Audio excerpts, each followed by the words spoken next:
Welcome to another exciting episode of the $1 Million Peddlers. I'm Paper Guy. And I'm Mr. Magazine. And welcome to another Hump Day Happy Hour. And today we went back to the well again and we had the Sagamore Rye. Got some big news on that, though.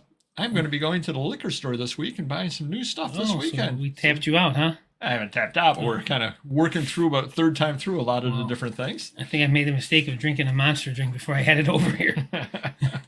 At least I'll stay awake during the show, unlike a lot of other people. Sweaty yet awake. They say we're a great cure for insomnia. Want to give a shout out to good friend of the channel, Primetime Treasure Hunter. He's actually going to be on partially during our show, but tune over afterwards. He's got a sell-a-thon. And we've got some people here early today. We do, yep. Aaron was the first one in. How's it going? Ron, number 2. Lori's bet number 3. Amazon Seller 99's cleanup. And, of course, the lovely Dawn. Yeah, and there we are. Amazon Seller says the weeks do fly. They certainly do. Yes. Yeah. No doubt at all about that. We're going to continue. We had a great time last week. I think everybody really, really enjoyed the show. And we're going to do the thing again where we do the main topic at about 30 to 35 past the hour. We don't actually plan it that way. That's just when I finally run out of gas. Yeah. But it worked out really well. We had a lot of fun last week. And I know that the main topic this week about a niche is similar to one we did a few weeks ago. But we've talked about it quite a bit recently. I do have a niche. An itch right up here. There you go. Hold on. We got 3 more people entering the building. Michael, how's it going? Flip Heidi. I like to say that 5 times super fast. Thrifty, healthy, and happy. I like to say that 5 times super fast. Oh, Sensible Treasures. How's it going? All right. I think I did my part here. You've done your part. You are up. There we go. But yeah, so it's a similar topic to one we did, but I think we're kind of fleshing out the topic a little more this week as well because of a couple of things that have gone on that you've noticed. It's like a part 2. There you go. It's like a sequel or sequel. Sure. Yeah. So thanks to everybody last week. That was a lot of fun. Could not have done it without you. That's for sure. Certain. Time for, and also thanks to everybody that contacted me through Facebook, Instagram. Again, that's always a lot of fun. I enjoy hearing from everybody and, thanks to everybody. And a lot of people have done it. I just give you a check before the show, as a matter of fact. Yeah. Everybody that uses the affiliate links, shameless plug time. Definitely do appreciate it. You'll be seeing the warehouse videos. We just shot number 3, so we're up to 3 of them. They're going to start on September 28th, which is a Tuesday, and they'll appear every Tuesday. Mm-hmm. We have 3 of them in the can, as we say in the business. But they were done using the Rode, and the audio on them is a lot better than when you do it on the phone. And we would not have been able to get that without everybody's help out there. So I want to give a thank you to everybody out there. It definitely is improving the channel. Anybody who doesn't know what I'm talking about, just go the affiliate links that we provide on all of the videos. You just read through, the little verbiage that I write up about the show. And then you kind of go right underneath there. There's one for Amazon and one for eBay. You just click on it. It puts a cookie on your computer. Anything you buy, not even, doesn't even have to be what we're suggesting. Just anything you buy during that session, we potentially can get a money back on. And we definitely do appreciate it. And it does help the channel. So thank you to everybody. Yeah, I wonder if they're selling muzzles right now. You shared the chia pet. Yes, I did. Yes, I did. Got a little tighter in there. Yeah. Ben actually was going to use the joke from Spinal Tap for 2 weeks. I had it written down and I never did. Did you ever see Spinal Tap? No, I can't say I have. Great movie. Fred Willard was there as Fred Willard, of course. God rest his soul. There you go. And he was in the military, and he was by the band, and he goes, "I'm getting a little shag. I better getting a little shag here. I better stay away from you guys. They'll think I'm with the band." And then he said, "I'm kidding, of course," because of course Fred Willard had to say that. Yeah. So thanks to everybody on that. We're going to head on over into the weekly updates. Let us know there in the feed if you picked up anything cool over the last week. And why don't you start us off? Any sales or buys you want to talk about? Amazon is doing very well. Ever since I bought those DVD collections, they've been flying off the shelves, so I'm very happy about that. eBay's still a little slow, but again, we're not putting a lot on eBay right now, unfortunately. And I think we're getting ready for Amazon and Christmas season ahead of time. So I think we're loading up on Amazon right now because they'll definitely pay off in a few months. Now, when you're selling these DVDs, are they collectible DVDs or are they DVDs people are going to watch? I would assume going to watch. Okay. Yeah, they're popular titles. They are sealed and new, the whole collection. I think it was 7,000 movies. So we got a new employee. Actually, we just hired 4 new employees. Oh. We got very lucky.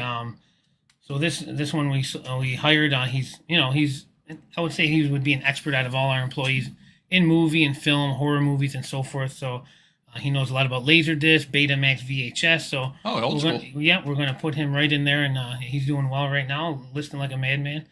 But then last weekend I was trying to organize all the sports cards because they're on all these multiple shelves. So I said, let me just combine them all into one shelf. And going through it, I'm like, literally, there's probably $100,000 or more in cards on this shelf, and it's just sitting there. And I paid good money for the stuff. So I said, let's start hiring. We got to hire full-time card listers. Surprisingly, we got 3 people in a week. I got my one buddy's son's coming back. He's in college now locally, but he's got time to work part-time. An old friend from high school is working for me, and another business acquaintance too. So we're going to hit it hard, the cards market for the holiday season. See what happens. Yeah. Very nice. All right. Carl, the lazy reseller's in the house is all. I'm still slurred speech here with that monster. Don't ever mix monster drinks with a shot of whiskey. I'm going to tell you right now. But It was rye. Was it? Well, it tasted more like rye bread. But okay. I'm going to say no, but we're kind of getting there. I'm talking with my manager about what they need. At least we're teaching them more in-depth rules as we get these new employees in. So I think that's working out so far. Everyone's doing a great job. Couldn't be happier. Well, and I know you had me at one point write up a little bit of a thing there on things to look for title and all that sort of thing as well. Unfortunately, I looked at my managers, and it's more for like people, members of Mensa. So we kind of like put that on the back burner. We kind of want to dumb it down a little bit because, we weren't even understanding half this stuff. So, it'd be simple, just like 1 through 5 rules. This thing was just like, you need a law degree to understand it. So. And there were 1 through 5 with subsection B, part 3. Yeah. A little Rorschach test there in the middle of it. Yeah, it's a lot of fun. A lot of fun. So definitely let us know if you picked anything up out there. Definitely like to hear about your finds. I did do one little buy over at an estate sale, and if you're not following us on Instagram, definitely do so because I did post it up there what you can buy for $20. And it was this kind of ties into a video that we did a while ago about some insider tips and all that kind of stuff. And this was a sale that there was no particular reason for me to go to. In that, when I took a look at the sale, nothing jumped out at me. In fact, there were no books listed and no books pictured, no paper listed or pictured. However, part 1, it was 2 miles away from the home, which definitely helps because it's not very far. Part 2, the dealer that had it, the estate sale dealer, he does not deal in junk. He will not take an estate if it's a junk estate. So nice. I knew right off the bat it's going to have some quality stuff in it to start with. I knew the neighborhood it was in. It's on the other side of the tracks, so it's on the good side of the tracks. And it's got some, you got to have some money to live over in that area. So I kind of knew that going in as well. And I ended up going there, and there was just a lot of paper. And it wasn't advertised as such, so nobody had really picked through it very much. So I went through and I made this big pile of stuff. And I walked up there, and they also know me, which helps. So one thing that's funny, they were requiring masks, but there was no sign anywhere. And earplugs? There was no sign anywhere that they required masks. But if you walked in, now luckily I had one in my pocket. If you walked in, they told you, oh, you need a mask. And they were selling the masks for $1 a piece. Hey, anything to make a buck. Yeah. It's like a cover charge. You want to get in, you're going to pay the buck. But so I had this big pile of stuff, and I've dealt with them in the past any number of times. So, books are $1, it's half price 50 cents. This is $2, it's half price $1. These aren't marked. So I had this big pile of stuff, and the one lady goes, oh, I don't know if I want to add all that up. So she said to the other lady that was working the counter, can you work a deal out with him? And she goes, yeah. Oh, I know you. What do you want to pay for all that? I said, $20. She goes, sale. I said, okay. Well, I had $15.40 worth of unused postage stamps in there, which I didn't even remember were in there when I said it. So take $15 out for the postage stamps and paid $5 for about 50 some items. I guess you should offer 15. Yeah, I should have. Should offer $15 and sold the postage stamps right at the spot. Would have done well. Yeah. But those are kind of tips there to you. Sometimes you just kind of get a feel for a sale just by who's running the sale. And that's where you have to just keep going out and keep learning, hey, this person will make deals, this person won't, this person has better stuff, this person has junk estates, et cetera, and it'll definitely help you out in the future at sales. All right, we have a legend in the house, Mike Petraglia. How's it going? I did not shave. I apologize. I did not have any time to shave. I had to pick my kid up at football, rush him home so I get here on time. So hopefully next Wednesday I'll find time to shave between now and then. We all do appreciate Retro heads in the house. How's it going? All right, let's see what Carl has to say here. Oh, empty box. Whoa. Oh, wow. Wow. Crazy. That's, yeah, it is a good thing they let you return them. Very nice. Wow. That's a scam. Yeah. Sorry to hear about that. Almost like how I got suckered into that empty case I bought on eBay. Oh, tell that story. Yeah. Well, I was in the buying mood. I felt like I haven't bought anything for myself lately, so I went to look for some Star Wars figures. I found a customized Boba Fett that was, on a custom package. I thought it was kind of cool. It was like $50. Then there was another custom one of a foreign Boba Fett figure, a stormtrooper from the Use a Foreign series reprint, obviously. So I bought that for $50. So they both show up the same day, separate sellers. I opened the Boba Fett one. The head is snapped off, rolling around in the box. So that obviously happened during shipping, I would imagine. Had to return that.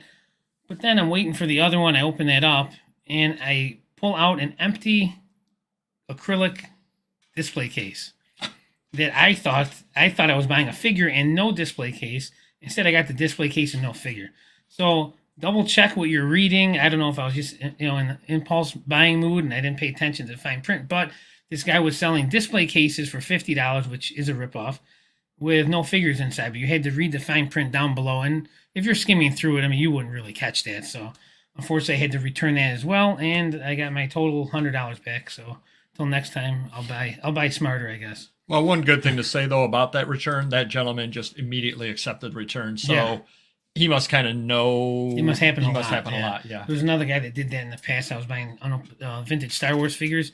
So he had the figure, he had the package, but it wasn't glued, and he just had the figure in, but it looked like it was unopened, and his prices were very high for loose, so it seemed like it was low for unopened. And I did the same thing twice with him. I apologize. I go, I apologize. I don't want the item like that. And he did, he was upset, but he did refund me. You've heard of this Instagram, right? I don't know. Is that like instant rice? 90 seconds? I don't know. Someday, Don. Mike is so true. My sales are always high when I have good stuff coming in and we get it listed immediately. When the good stuff's sitting, then that's when you hear me complaining like sales aren't very good. As well, it's because we haven't put the good stuff on, really. Well, since you asked me what my sales were, I was getting to that, but I'm looking to see what everyone's saying here. See, we all make mistakes, Carl said. Sure, I'll continue to make many. Well, something though, the key is you learn from when you don't make the same mistake again. That's really what it comes down to. In worst case scenario, if they wouldn't take it back and you had to eat it, that would suck. Yeah, you would learn. Yeah, cost of business. Yep, exactly. So I've sold one item on Hit Postcard this week. Yeah, nice. One item on Vivs-Views. Ooh, all right. 3 items on $million.dollar.peddlers. And 2 last week, right? And 5 items on Etsy. Someone's big time. Oh, yeah. Just call me Mr. Etsy now. Nice. So starting to slowly figure out what's selling on there. Cannot argue with that whatsoever. But it's fun just listing. Because, again, you wake up in the mornings and I don't really get a thrill off. In fact, I would be upset if I sold one item on Papergoy on eBay. Because I'd be like, going, what happened? Is eBay down? Why did I only sell one item? But you sell one item on these other sites where you've only got, 100, 200 items up, then all of a sudden you got to rush out of that. Well, it makes you think like, hey, if I had, 50,000 like I did on eBay, would I be selling 20 items a day? Right. You never know. Yeah. So it's interesting building it all up from scratch there. But 5 items on Etsy. Yeah. Etsy goy. Exactly. So I had a bit of a problem. Just one. I get robbed and broken into and he has the problem. I can't wait to hear this one. Why don't you tell that story? No, you're first. Go ahead. No, go ahead. First. No, I sell sorry somewhere else. Jeez. Jeez, I don't know. Must be that. I'm going to blame it on the Monster drink. That's changing things up here. I'll tell that story. All right, so every Monday, I come into my shop, regular business day. I meet Papergoy at 2 o'clock in the morning. I go to my warehouse. I'm back by 10, 11 o'clock, and I needed to go upstairs where we have an apartment where I used to live in high school, and Above the shop. above the Yep. shop, and I use it for storage now. Nobody lives up there, and I'm trying to open the door, which I always keep unlocked, and the door is locked. Oh, And you didn't tell me that. no, and I'm Yeah. wondering like, why is this locked? Maybe it's just jammed in there, or maybe the lock on the other side was loose and it turned. I don't know. So one of my employees who goes upstairs sometimes for me to get stuff, I said, "Hey, what's up with? Did you go up here?" He goes, "No, I didn't go up there." So I said, "Well, you got to go all the way around through the garage, up those stairs, and down these stairs here to unlock the door." He did that, and he goes, "Have you been in here? Everything's all messed up and disheveled." And I said, "Yeah, I was in there Friday, but I have a bunch of boxes, but nothing." So he showed me everything. I go, "I don't know, maybe I did this." I mean, I was looking through some binders of cards. I was pulling sports cards out, magazines, and then I look up on the shelf where I had 2 signed football helmets, and one was missing. And then another shelf I had 2 helmets, and one was missing. I go, somebody was definitely here. So then I start thinking. We went upstairs, and then there's these sliding doors by the rear entrance. It's not even an entrance, but it's the rear part of the apartment. By a patio, I think. Yeah, it's a patio, but there's no way to get up there. You have to go through the apartment. There's no stairs going there. Second level above the garage. And it was wide open, the sliding door. So someone broke in over the weekend. I think we figured out Sunday. They got through. They took a bunch of stuff. I had a signed Star Wars baseball, a signed football helmet. They took my kid's Pee Wee League football helmet, which wasn't signed, had very little value, more sentimental. Bunch of sports cards, but luckily I took the better ones out beforehand and put them in a safe. So, they maybe got a couple grand worth of stuff, which sucks. My deductible's $10,000, so obviously it's not worth putting a claim in, but it just sucks to be, taken advantage of like that. So we beefed up security. We're adding cameras, fixing the alarm system. So, it should never happen again. But that's my story. How did they get up to the patio door? I'm guessing they jumped on the dumpster for the recycling bin, and then from that point it's only 4 feet maybe to get onto the roof from there. Wow. And then there's a screen door that is unlocked because there's nothing Right. valuable Just getting in up there is how they. But I think they kept jiggling the sliding door, loosened up so they can open up. And we do have an alarm system, but we were thinking either the motion sensors were not working or we were there when it happened because the alarm would be off up there. Right. But either which way, it's unfortunate. But Wow. it's one of those mistakes that were made. We took things lightly. We should have it more secured the door. It will not happen again. Yeah, but I mean, live and learn. They could have taken. There's so much stuff up there. I mean, no one could take it all anyways. But and there could be other things they took that I wouldn't even know because it's just a ton of stuff up there. But from what I've seen, nothing crazy was taken. Yeah, but you wouldn't even think that. I wouldn't even think that somebody's going to enter through a second floor like No, that. And everything. exactly. It Yeah, just- sure. Wow, that's crazy. Well, it kind of blows Definitely. my story out of the water. I apologize for taking over the show. That's all right. That's all right. About time he woke up. Thank you. Carl says sales are speeding up for sure. Nice. Yeah, Getting a my lot listings of people up. are doing it. Yeah, for sure. I'm doing mine more on Amazon and eBay, but to each his own. See, my sales are kind of slow the last 2 days, but they've been good before that. And it just happens. I'm not sure why, but whatever reason. it's slowed down a Sundays little on bit. eBay are horrible for me. It's like every Sunday. I don't know what's going on. It's really weird. So I had a situation where I sent an Esquire magazine to a gentleman in France Oh. using eBay Standard International. Mm-hmm. And he contacted me and he said, I haven't gotten this yet. And it's been in Miami for like 12 days.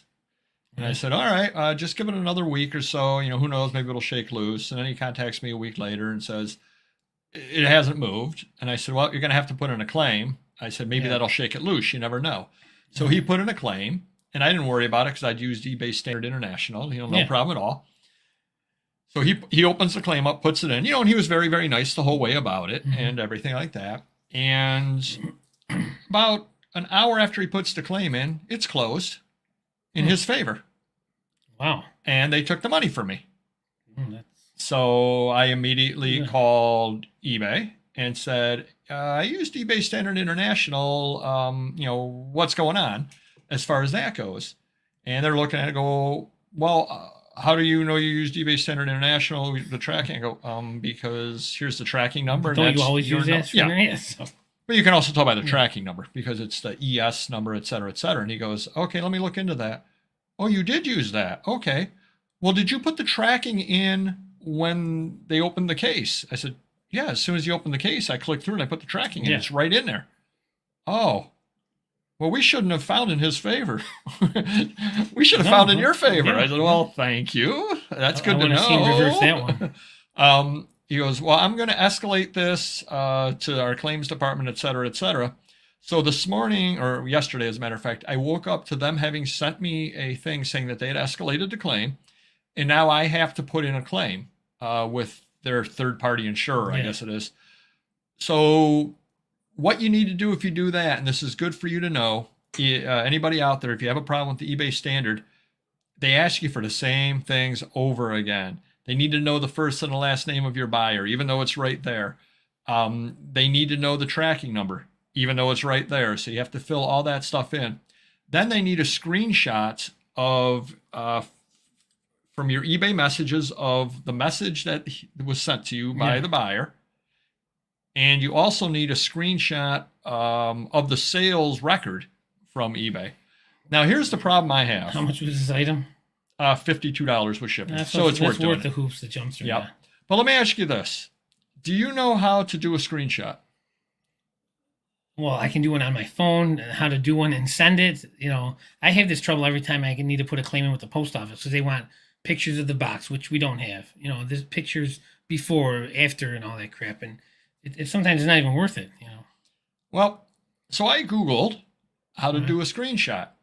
And you need to do something or other with the Windows key and this and that. So I have a keyboard. So a screenshot on your desktop computer. Yep. Okay. You have to save it as a file. Never did that. Yep. You have to take a screenshot, save it as a file, and send it in. Well, according to the internet, you need to use your, and I don't even know, 3 keys. One of them is the Windows key. So I'm looking down at the keyboard, which is a keyboard that RNK used for gaming, and then he gave it to me when he got a new keyboard. Oh, nice. There's no Windows key on it. There's absolutely nothing that looks like a window on it. There's a thing that looks like an eagle, because it's whatever the gaming system is, and this and that. And I'm looking at it, and so I was screaming. So he finally came. He finally woke up this morning, and I said, "Do you know how to do a screenshot?" Yeah. Then come here. You're helping me. Right. And he's like, "This." I go, "That's not a Windows key. That's not a window." So I'm the old man getting upset because the instructions say a window, and he's hitting something that's not a window. And I said to him, "I want you to draw a picture of a window and tape it on this keyboard so I know where the Windows key is." So I did put in the claim, and we shall see if I end up winning it. But that's good for everybody to know out there. Learn how to do a screenshot, because if you do have to put the claim in, you will need to provide a screenshot. Save your emails, because I had deleted them, and luckily they were still sitting there in the trash, so I was able to find them. But you'll need all that information in order to put a claim in. So hopefully that helps you a little bit. I don't think they'll take the money back from the buyer, but they'll probably give you your money. So, you know, they lose out, but it should be. It's their mistake. Yeah. They said it after 10 days of it not moving, it's considered, "Hey, SM Postcards, how you doing?" I've had bad experience the last few times with open and closed cases being, closed in their favor. Yep. Correct, Yeah, that's definitely happening. And again, they have told me they will give it back, give me my money back. And, it's pretty easy case to, hey, here's the tracking. Yeah. But it's just annoying because obviously the tracking was there when I first bought it. Then I had to put the tracking in when he opened the claim. So I have to actually go and put the tracking in. Now I have to put the tracking in a third time. It's like, it's in your system. Well, sadly, right. They make you jump through hoops, but, and I've lost cases before where maybe I didn't put the tracking in, or I thought I did, or I forgot to, and it's there, and you still lose, even though they can see it themselves, and it's not part of their protocol. Yep. So hopefully nobody else out there has any problems with that, but obviously Carl is, and unfortunately I am as well. I know you've had problems in the past, so hopefully. Oh, I had another little bit of a problem this morning. What would that be? So I woke up this morning, and that's the problem. Thank you. Wow. So I woke up this morning, and there was no internet connection on my phone. So I said, maybe. So I restarted the phone, still no internet. And I came downstairs, and it was fine. The internet's working fine, so it's no problem. After about 10 minutes, the internet craps out. And restart the router, and all this, and it's not working, and it's not working. And it's kind of difficult to run an online business without being online. Really? Wow. That's difficult. That's crazy. And usually what I would be doing was I would be using the phone as a backup, but Random Neighborhood Kid kind of went to the edge of our data, so we're on the slowdown mode now too. So we don't have, we're super slow right now if we're not on our Wi-Fi. So it would be almost impossible to do. So don't think I wasn't sweating this morning about whether we'd be able to do a show tonight or not.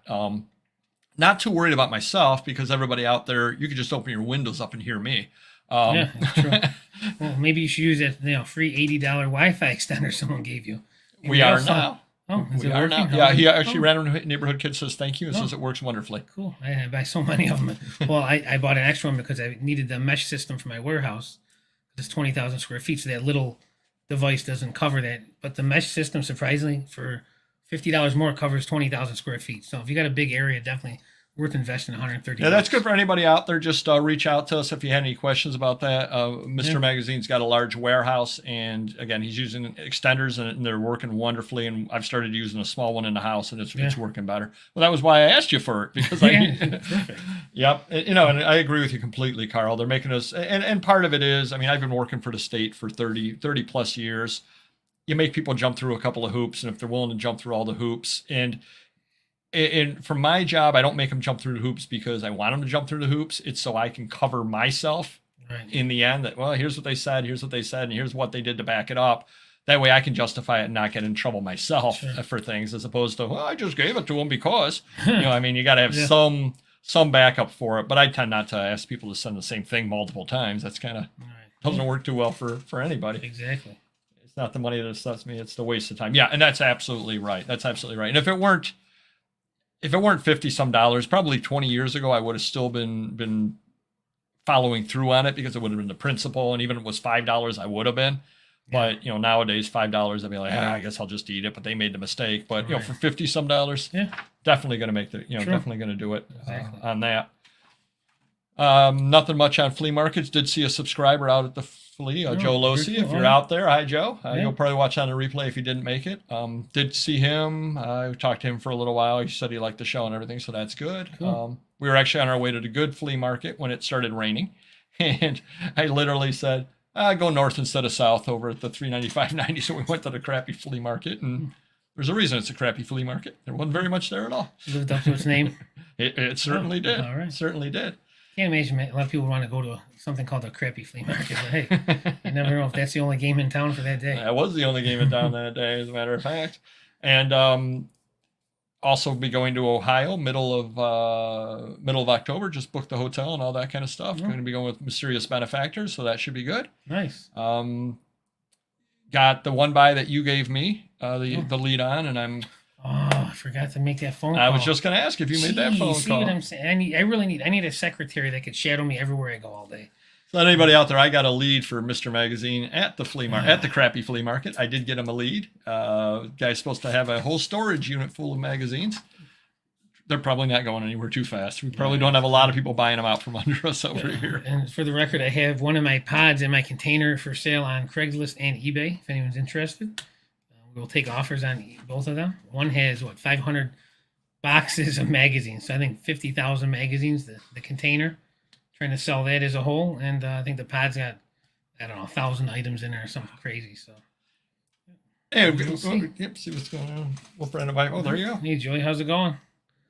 I want to say Netgear because Yeah, it is Netgear. Yes, it is. Yeah, because one of my employees, he's kind of a tech guy, and some other company I originally bought, he doesn't like them and it wasn't working well. So we did have the Netgear one that I gave the Paperboy, and I think the mesh system I bought is Netgear as well.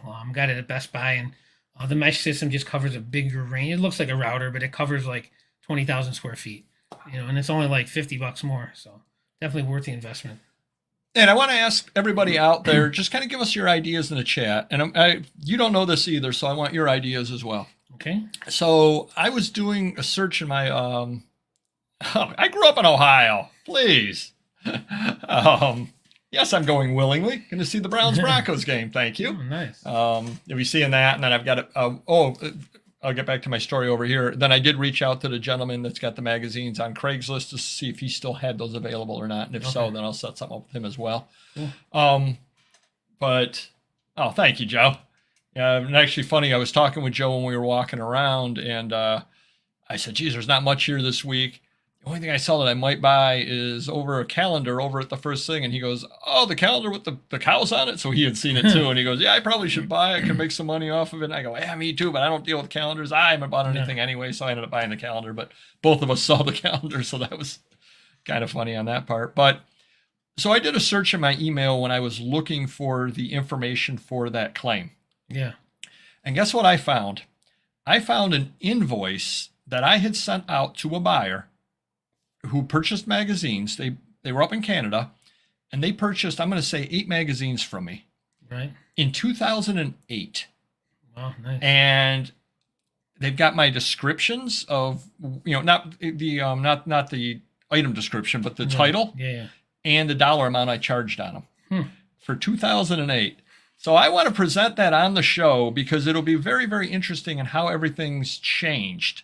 But if anybody can give me some ideas, either here in the chat or email me, I've got the invoice printed out, and I want to figure out the best way to present it to you because I think it can be a very educational show. Yeah. As far as this is the way things were in Right. 2008, and this was the sale, the literal sale that I made in 2008. And you to made somebody. money then, but I now, made money now then, I'm sure yes. you'd lose a lot of money now with those prices. Yep. Sure. Yep. You don't even know what the prices are either. That's the No. crazy thing about it. Yeah. So mention in the feed or email us or contact us one way or the other and just give us some ideas on how to present that in a show. Right. Because I think that could be a very educational show. Because again, things have changed so much. And big time. Yeah. unfortunately, the invoice did not show what I charged for shipping. I would love to know what it cost to my ship God. 9 magazines to Probably Canada. can't ship it to California for that price. Exactly. You're probably right. Eric wants to know what kind of magazines are in the pod. So the pod contains 1,000 collectible items. It's more for like flea markets and sales like that. We got tons of collectibles, records, comics, sports stuff, Avon bottles. I think there's a new pressure washer. So there's a lot of cool stuff in there. The sea container, which is, I don't know, 40 feet long, I think. Does that sound right? With the 500 magazine boxes. It's going to be Time, Life, Sports Illustrated, Newsweek, car magazines, tons of stuff that I do list now, but I just have so much of it, and it's in storage, and I'm paying, $100 a month for the pot or for the container rental. So I figured like if we cleared it out, we definitely would make a lot of room. So it would be nice to sell that. It is up on eBay for sale. I will take offers. Local pickup only, I'm That is assuming. true. And Eric, you do need a pod of magazines. You're getting sleepy. Buy a pod. Oh, come on. Yes, he does. We're trying to make a sale here. Come on. Oh, very nice. Oh, wow. That is very, very good. for sure. Yeah. I can't top that. And I'm not a topper, but I did sell a German pressing of Simon and Garfunkel today. Oh, nice. There you go. And I don't sell records, so there you go. That'll tie into our niche category in a minute. Hey, did you notice? Don, for the record, you can sell Avon bottles on Amazon, and they go for decent money if people buy them. Did you notice eBay shipping was down today for a little while in the afternoon? I don't know if you were trying to ship anything or not. No, we don't usually do it in the afternoon, but the international was down for 2 days a couple days ago, for me at least. Yeah, so that's kind of, I wonder if they're changing rates and stuff or something. It's kind of scary if shipping is down, because usually anytime something like that is down, that means they're making a change somewhere in the system. Well, the weird thing, I told you that eBay international shipping was down for me for 2 days, and when that got fixed, the Shopify international shipping went down for 2 days. So, yeah, I don't know what's going on, but...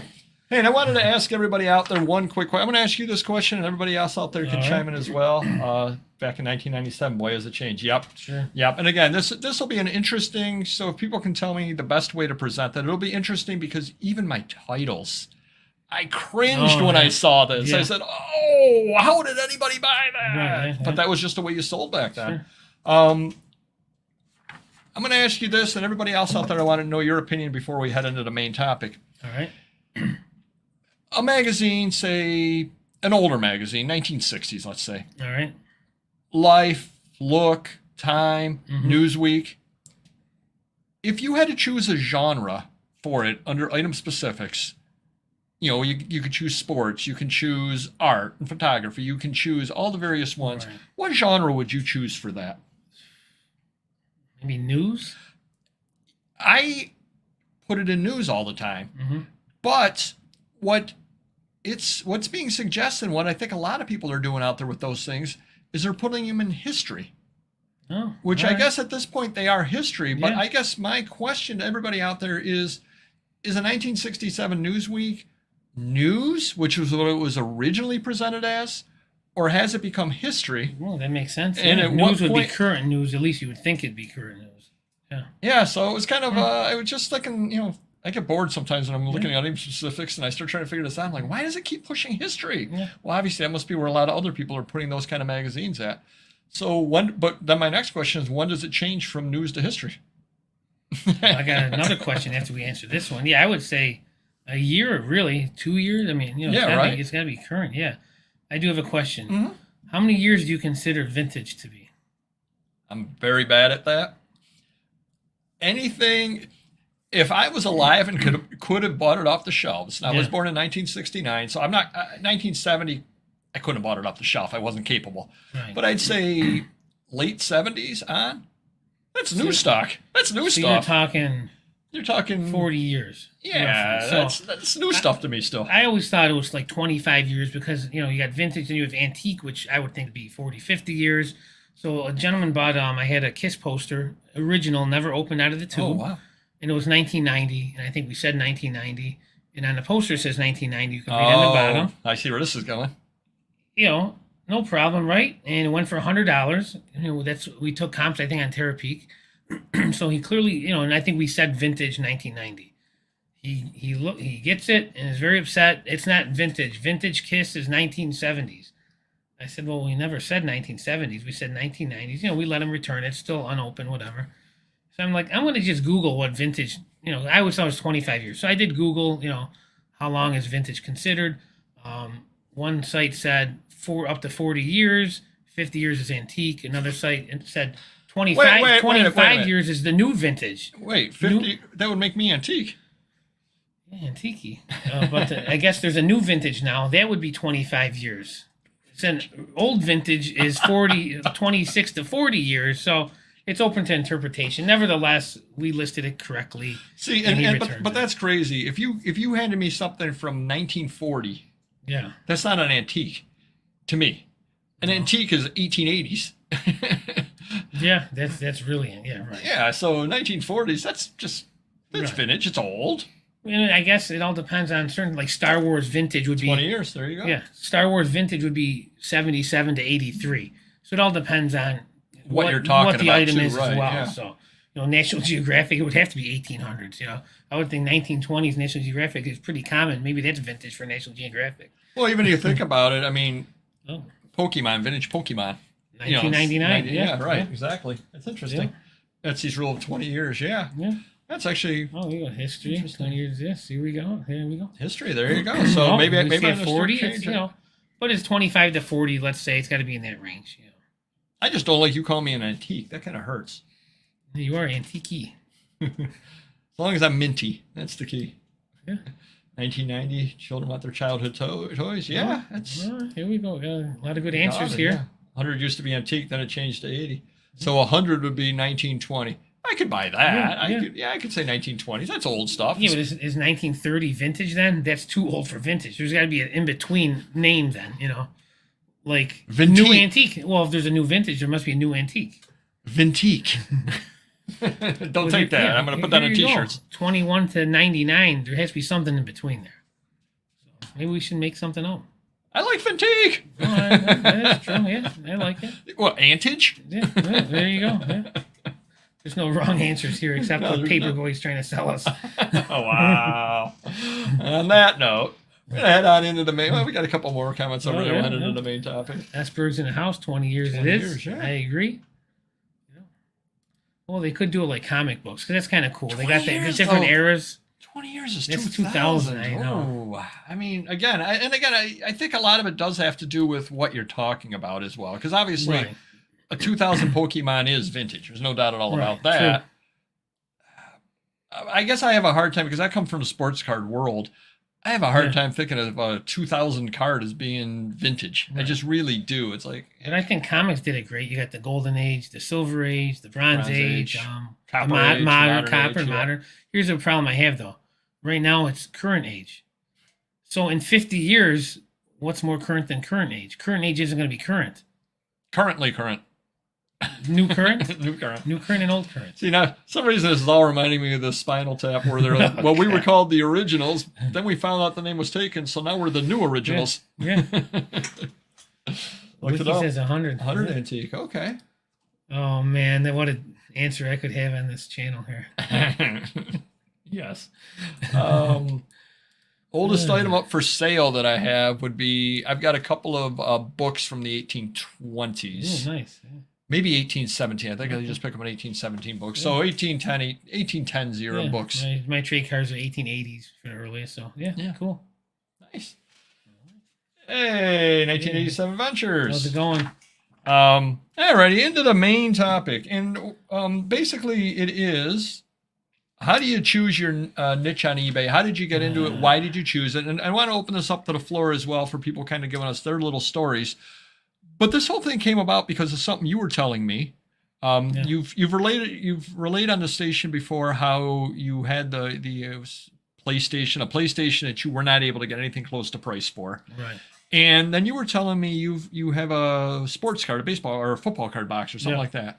Yeah, I picked up from a good customer of mine. It's original 1986 Topps football. It's the full box of the packs. You can get a Jerry Rice mint rookie out of it, which could go for $50,000 if it's graded a 10 or whatever. And at the time, they were selling the comps were like $3,600, $4,000 maybe high end, and he wanted $2,000, and we agreed at $1,800. I go, I'm paying half on it. The box was very clean, very clean. There was no black stripe across it. It wasn't a return.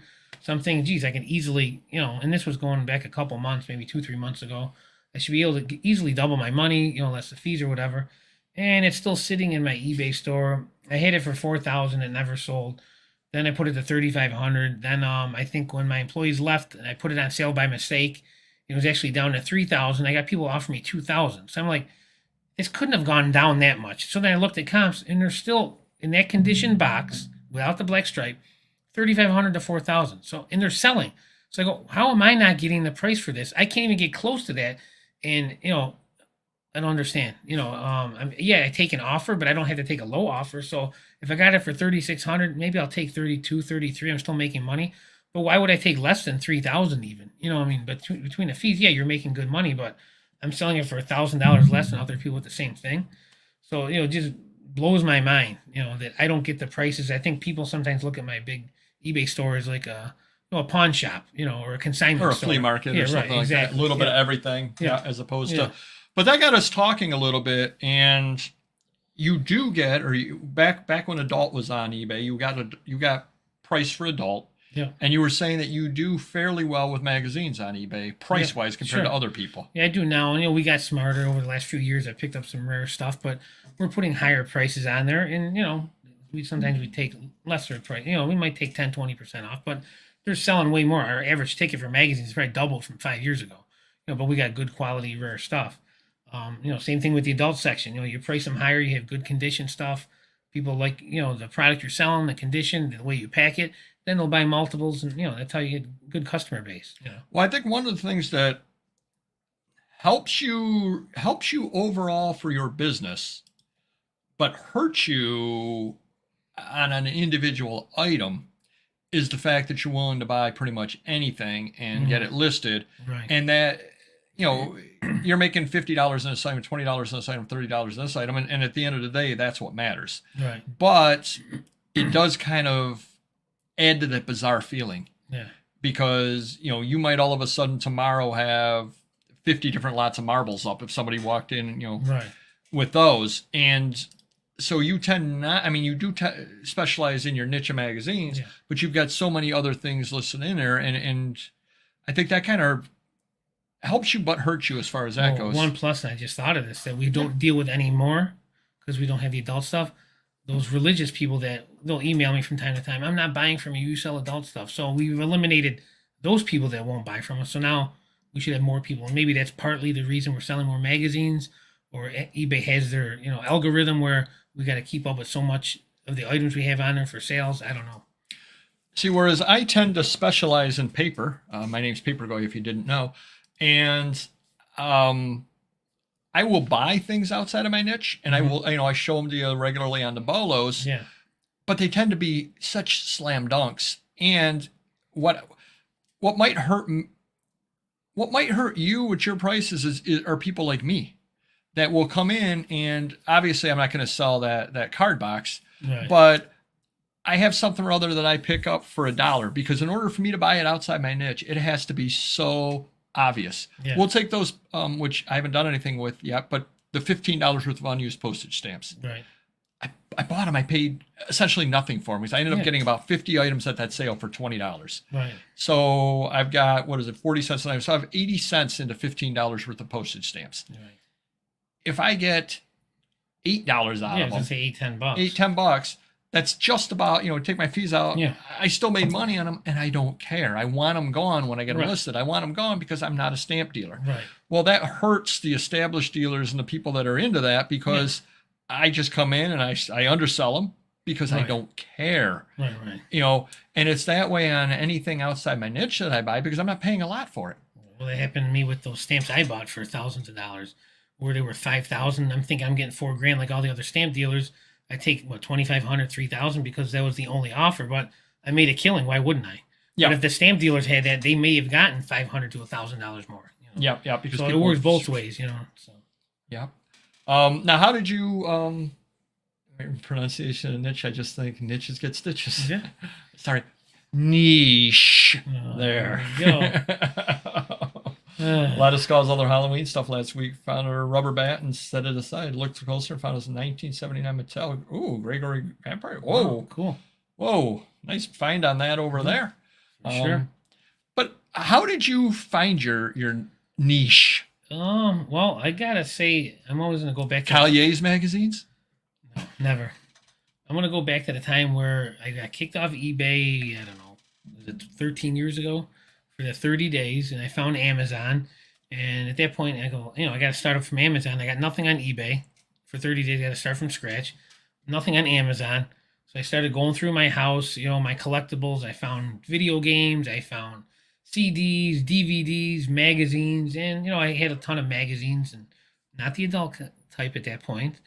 But I did have magazines, and I started selling them, and I was doing well with magazines, Sports Illustrated, common stuff. But back then, it wasn't as competitive on eBay. So I think I was selling, $10, $15 for Sports Illustrated back then. We were selling them daily almost, I think. I sold them probably more back then than I do now because there's hardly any competition. But, my magazine, I started buying them through my shop magazines, and then we got the call from Canada about the adult tractor trailer full. And I think that kind of got me in this direction where I am now. But I one thing you have to enjoy, for me, for the niche, you have to enjoy, I think, your niche. So if it's something I hate, and I'm gonna go with foreign magazines, Hey, that happens to be one of my niches. I would hate having that as my niche because I don't like them, know nothing about them, can't read them, so I can't present them properly. And also I can't buy truckloads of that stuff that they may or may not be out there, but I've yet to see one. But if I do see a truckload of them, I will be giving you a call. See, and that's funny because I kind of stumbled into the magazines as a niche as far as things like that go, because the gentleman who sells me the stuff, which I mentioned before, he sells me the bulk lots out of the West Coast. He picks up, a box every month, and he gets a lot of the foreign language stuff in there. Yeah. And over time, I've figured out, I can read a little French, a little Spanish, and all that, which helps you out as far as that goes. And I've kind of figured all that stuff out a little bit. And I've even got foreign language store categories and all that, Cool. just to put them right in there. And one of the reasons why I like it, there's a couple different reasons why I like it. Number one, it's a whole new world to me. You start getting some French magazines, you start seeing like the French actors of the 1960s. Well, I don't know very many of them because they never made it over here. Right.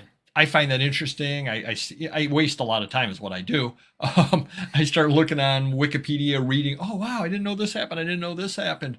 You'll find a lot of Josephine Baker, for example, the famous singer. You'll find a lot of her stuff in the French magazines because she was huge in France in the 1930s, 40s, and all that. So you find her. I know to put her picture up and note her. So you tend to start finding the same kind of things in there. And know what to highlight out of it. But again, if you don't like it, yeah, it would be like car magazines to me. Right. It would be absolutely dreadful to me to be listing lots and lots of car magazines. You put them in a container. Hope to sell it on Craigslist. But yeah, so let us know how you fell into your niche on that. I would say a lot of times you figure out what you like, and one of the ways that I would suggest to you to find your niche is go on Instagram and start following people. I don't know if you know what Instagram is or not, but it's a website. Yeah. And start following people, and you get the feed, and the feed will tell you what people find. And I was talking with you Monday about what one person had put up there, and they had bought a baseball bat, and they had paid $15 for the baseball bat, and they had sold it for like $110. Wow. And they put it up there on their feed. And I'm looking at it, and they were saying, and I'm making this all up because I don't remember exactly what it was, but it's a Louisville Slugger XP 224 BC model kind of deal, some special model or something like that. And they got over $100 out of it. And they were saying, hey, great buy out there. There's things that are out there. Yeah.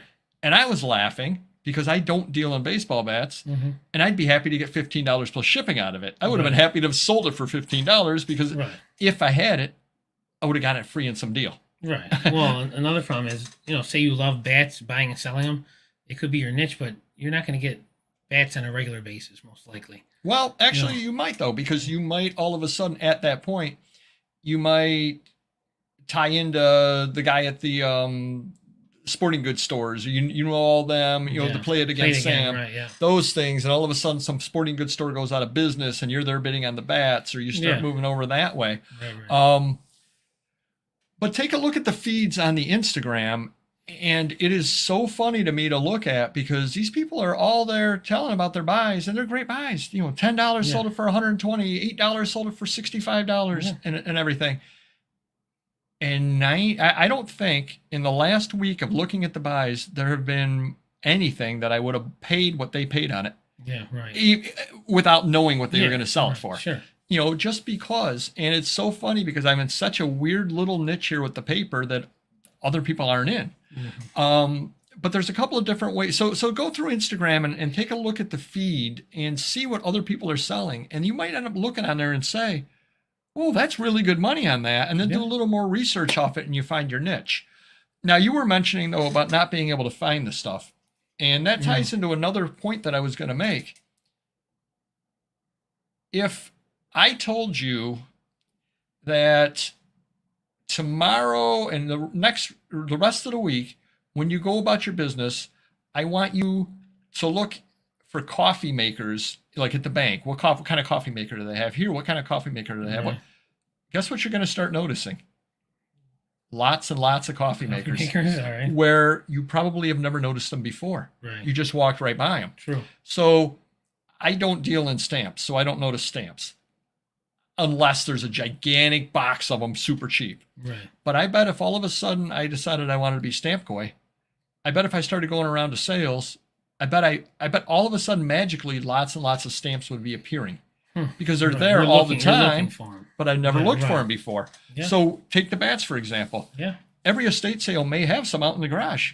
Right, yeah, true. I literally walk in the garage, I scan because I'm looking for books. I'm looking for paper items. I mean, I would probably look because I'm familiar with certain bats and so forth. But again, I've never seen very many of them. But, like you said, they're out there. You just got to do a little research. Or I'll give you one that, say, all of a sudden, I'm sure there's, I don't know when vintage and antique is in these, but I guarantee you there are people that are making money selling used rakes in garden utensils. Probably. You and I don't know the first thing about them. Yeah. So somebody or other that deals them could say, hey, did they have a lot of garden stuff there? And be like, I don't know, they had stuff in the garage. One time you asked, you said, where are your hosts? This is a family show. Well, it's a garden utensil. Jeez, what's wrong with you? Trying to find your niche. Help me out, Mike. That's a garden utensil. Oh, you've got your niche, my friend. You've got your niche. Very true, very true. But yeah, and again, when you start looking for it, you'll be amazed how many different places you find that because again, you walk right by it. If all of a sudden, and I'll give the perfect example, it hasn't sold yet. Oh, random neighborhood kid did contact eBay about upping his limits, and they said wait till the end of the month. I mean, come on, really? Like 2 weeks makes a difference. It's just crazy. But one thing that he listed that I found at a sale was a Starbucks cup. Yes. Which we've heard about 3 times, yes. But I never would have looked for those before. But all of a sudden, because I know that they're on my radar, now when I scan the coffee cups, or I wouldn't even necessarily scan the coffee cups before. Well, they might be at every single sale. Well, now at least I take a look. Well, I tell you, my buddy's wife was buying them at Starbucks, and they were going for double on eBay. Oh, really? Because they make different, like low productions of certain phrases or something like that, or designs. So it didn't last long, but she made some money short term until everyone started getting in on that. Yep. The niche tends to choose you. Yeah. Yeah, and that was actually another point that I was going to make in here as well, is sometimes you end up in your niche because you you know enough to buy something to make money. And how many times have you or I both bought collections of stuff because, and I'll give you the perfect example. A number of years ago, a guy that I used to deal with regularly contacted me and he says, I got a bunch of stuff. And he knows I buy paper and all that stuff. Well, I went over and he had books and paper, and there wasn't anything particularly good there. But he had, and I'm going to make the number up because I don't remember, but 40, 50 Winross trucks over there. And he ended up selling to me for, I don't know, $2 a piece, something other like that. Nice. Yeah. Really cheap on that. Very cheap, yeah. But They've made a comeback from like 10, 20 years ago. but that was my opportunity to change my niche if I wanted to do so. Right. Now, I listed them all and sold them all and made good money on the deal, so I was happy doing that. Yeah. But I said I don't really care for selling this. I don't like packing and I don't like sending them out. But right there, I walked into 40, 50 of them. Well, if all of a sudden I had said, I really like this, then every sale I go to, I'd be keeping my eyes out for Winross. Now, they're pretty common around here. I mean, you could have flipped them for $5 to someone that deals in that stuff, but what do I know? Yeah, I was happy making 15 to 20 a piece. Well, I hope you get them again. We'll see what happens. I would be flipping them to you, yes, for foreign magazines, as a matter of fact. Well, Dawn's right about this. I think Sounds like she's on to something. Yeah, for sure. Nice. To niches that have great profit margins and velocity. Yeah, not a perfect world, but yeah, if you can do that, If you can do it, yeah. But then it the comes problem and goes is, for me. You get those, those big deals that you can make good money quickly, and other ones are long tail.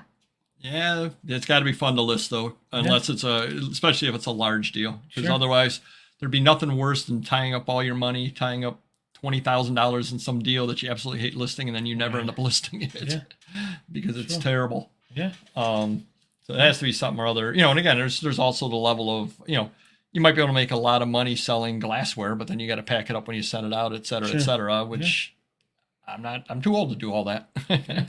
Two Travis has a good question. Started selling hunting and fishing items, which we enjoyed, but the market took a dive.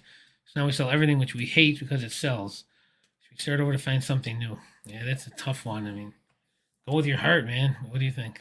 I think you do what you got to do to pay the bills. So you buy what you have to do. Continue with that, but try and look for something you love on, double time it. Double time it. I guess pay the bills. Start listing various things to pay the bills, but pay attention as you're into those. And also, I don't know if you're long tail or not, but if you're long tail, I think I would stick with the hunting and fishing items, even if the market did tank, because now you can end up building yourself, maybe even start a second eBay store as, Hunter Fisher or something other like that. Yeah. Don't take that. I want to use that. But you start a store up as Hunter Fisher and you just list those over there with the expectation things are going to take longer to sell, but you'll be viewed as the expert in it. And then you'll be able to get more money out of it. Yeah. And then anytime you find anything in that genre, you can just push it over onto that site. Right. So I don't think I even if the price is tanked, look at it as a buying opportunity. If you really enjoy doing that, look at it as a buying opportunity. Now I don't know exactly what you're selling in hunting and fishing because of course I'm coming at it from the brochures and all that kind of stuff. Right. And you might be dealing with the fishing poles and the rods and the reels. Look at me, I know something about fishing. Might be listing that kind of stuff as well, which may take up more space, et cetera, et cetera. But that would be how I would do it. Do what you got to do to get the bills paid. Buy across as many genres as you can until you find one you really like that sells well. But keep your passion for the hunting and fishing alive as well, and look at it as a buying opportunity. If you get some extra money in, who knows? Maybe somebody else is dumping stuff on eBay because the market has tanked and they need to get out of it. Buying opportunity right there. Sure. I started with trucker hats. Yeah, the buyer asked me to cut out the patch. Whoa. Ding, pulled about 100 patches off hats being tossed because they were toasted. Wow, 1,850. Nice. See, and that's one of those things that I know trucker hats are good, and I do look for them at sales. But when I say look for them, it's when I think about them and I see a bunch of hats, and I go, oh, I wonder if those are trucker hats or not. And then obviously if they're for sale for $1 or something rather like that, I would buy it. And again, that's what I'm saying about the slam dunk. I know enough about them that, they're $1. I'll buy that. I'll take a chance on that hat because I just found a book downstairs for $1 I can sell for $35. So it's a slam dunk type opportunity. But that's how you learn new niches as well, is something other like that. Yeah. Wow. That's good commentary by people over here. For sure. Amazon seller 99. Starbucks online store, tons of mugs. Yep. Oh, wow. Ooh, that sounds expensive, those tumblers. Yeah, that's a whole, like I said, it's a whole area I knew nothing whatsoever about until I learned about it in that thrift store, as we did in the one video about the loose lips sink ships part over there. Absolutely. But just read a couple more comments while I read my notes, make sure I didn't miss anything in here. Sometimes it doesn't sell. I have to take it off eBay. I generally write all my stuff out. I'll take offers, and so instead of spending the time to take something off, I just leave it on in my store.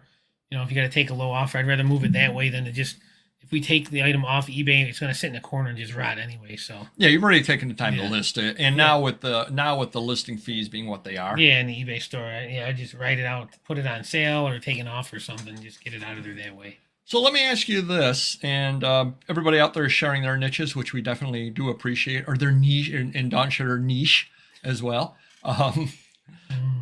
So yours would be what at this point on eBay? Magazines, absolutely. Just general magazines across the board? Yeah, I would say so, yeah, for sure.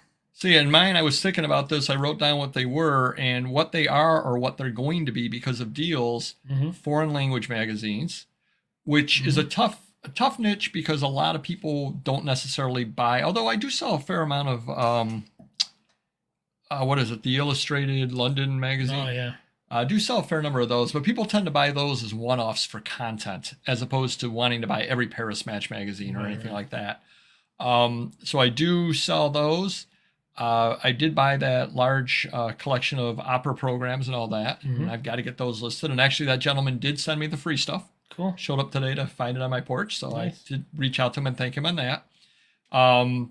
Rochester, New York, and our area stuff, I sell a lot of that. That would be another niche that I have. And soon it'll be candy bar wrappers if I ever get those candy bar wrappers listed. Bags, right?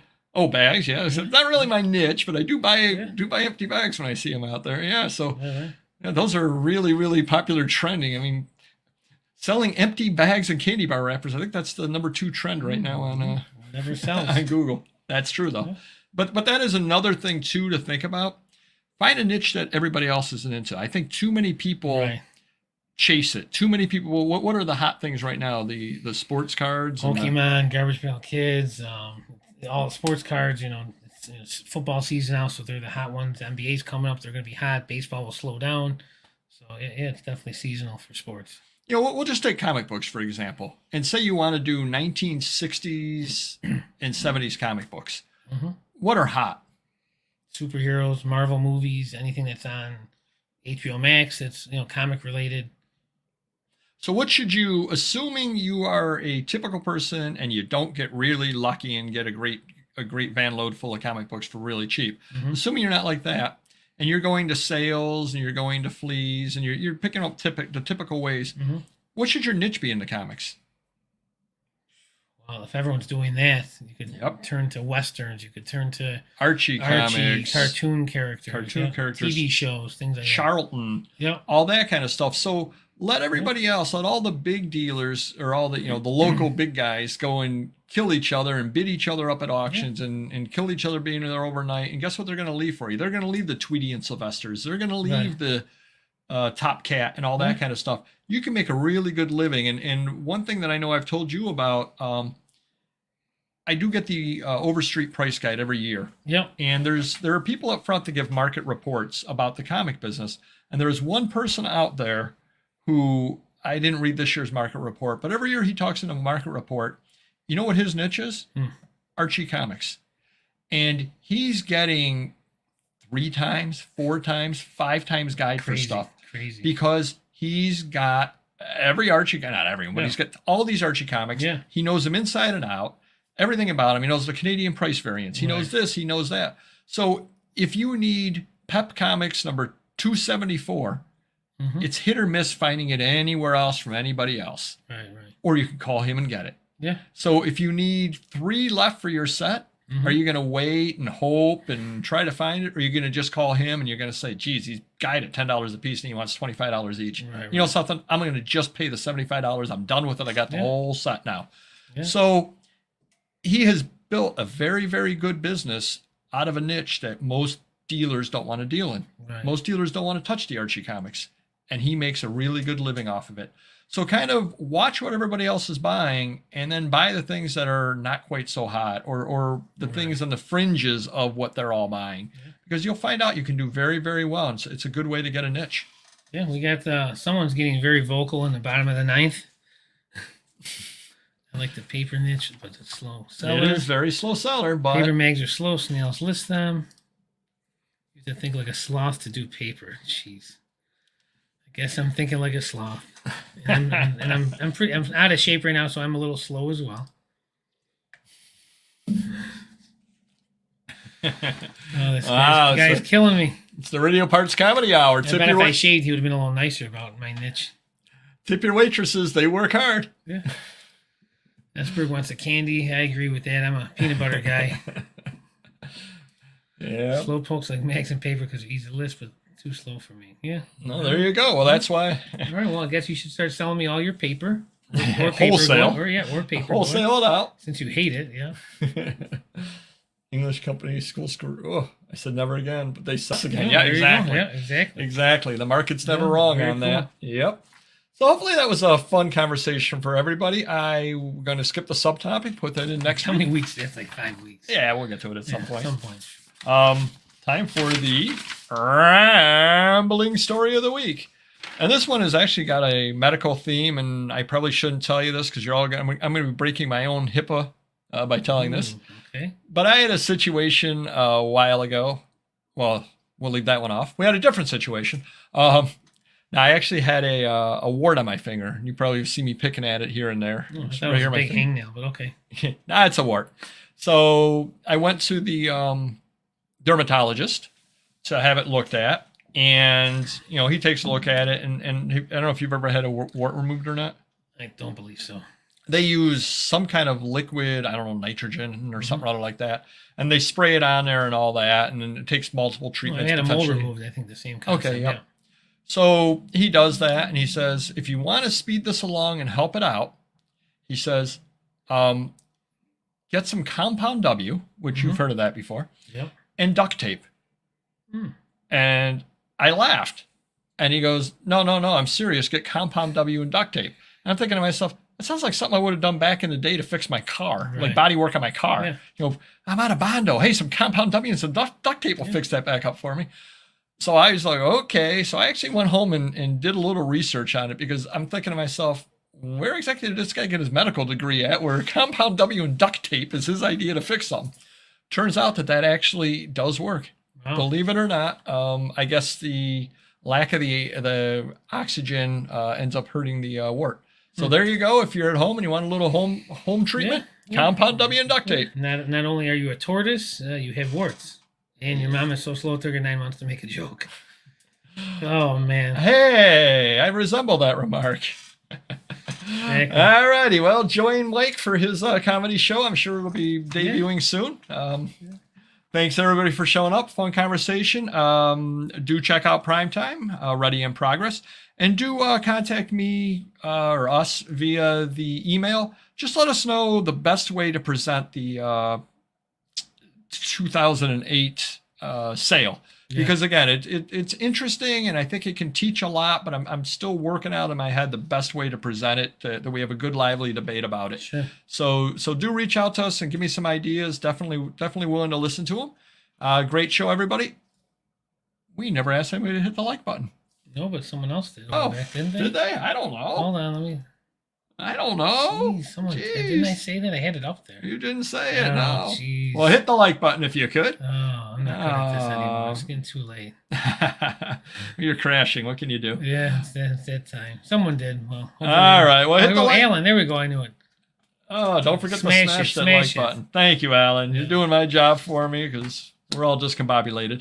All righty. We will see you next show. Take care. Bye-bye.